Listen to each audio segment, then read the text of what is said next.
तो ये क्वेश्चन देखो, draw a symmetric diagram of a circuit consisting of 3 cells of 2 volt each and 5 ohm resistor, a 8 ohm resistor and a 12 ohm resistor and a plug key all connected in series। तो क्या बोला, तीन तीन हम लोग पहले हम लोग बोला 2 वोल्ट बैटरी है, 2 वोल्ट बैटरी कितना, 3 को है तो कितना टोटल हो जाएगा, 6 वोल्ट हो जाएगा। तो क्या देखो, पहले ये बना दिए, ठीक है। फिर क्या बोला हम लोग को, रजिस्टर दिया हुआ है 3 को, तो रजिस्टर लगा दिए, ठीक है।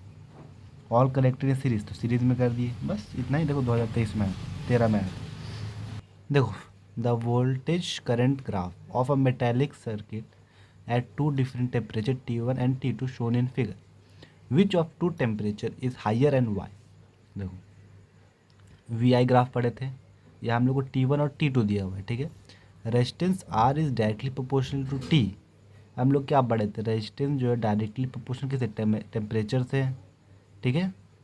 टेम्परेचर से डायरेक्टली प्रोपोर्शनल पढ़े थे ना, तो ठीक है। देखो हम लोग क्या पढ़े थे कि जितना ज़्यादा स्लोप उतना ज़्यादा रेजिस्टेंस होता है, याद है ना, जितना ज़्यादा स्लोप उतना ज़्यादा रेजिस्टेंस होता है।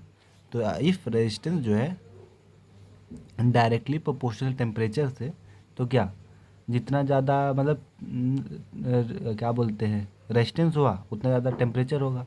देखो सबसे ज़्यादा क्या, T2 का स्लोप है, T2 का स्लोप है तो ये क्या हो जाएगा सबसे ज़्यादा। देखो slope of graph for temperature T2 is higher, so resistance at temperature 2 is higher, ठीक है।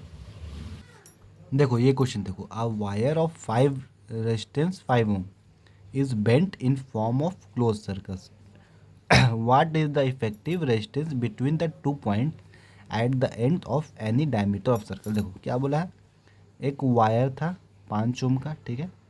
उसको क्या कर दिया, bent in form of close circle, इसको क्या कर दिया, एक क्लोज सर्कल के फॉर्म में बेंड कर दिया, ऐसे हो गया, ये यहाँ से ऐसे हो गया, ठीक है। Close circle, what is the effective resistance between the 2 point at the end of any diameter.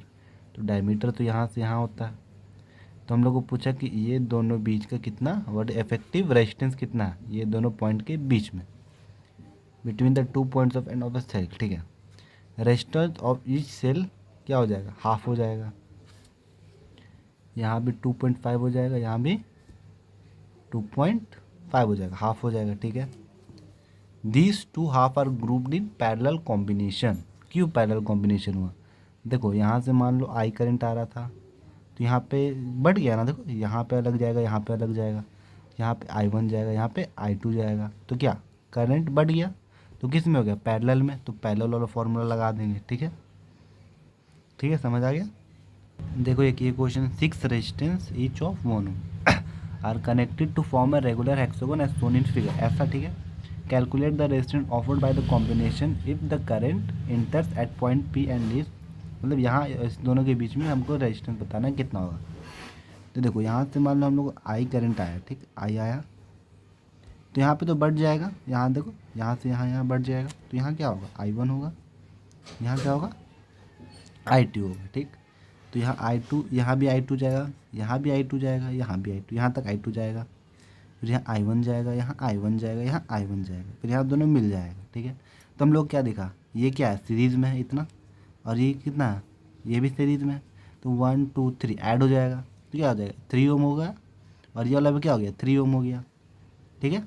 तो ये जो ऐसा स्ट्रक्चर था वो कुछ ऐसा स्ट्रक्चर बन जाएगा, देखो ऐसे, वैसे, ऐसे बन जाएगा।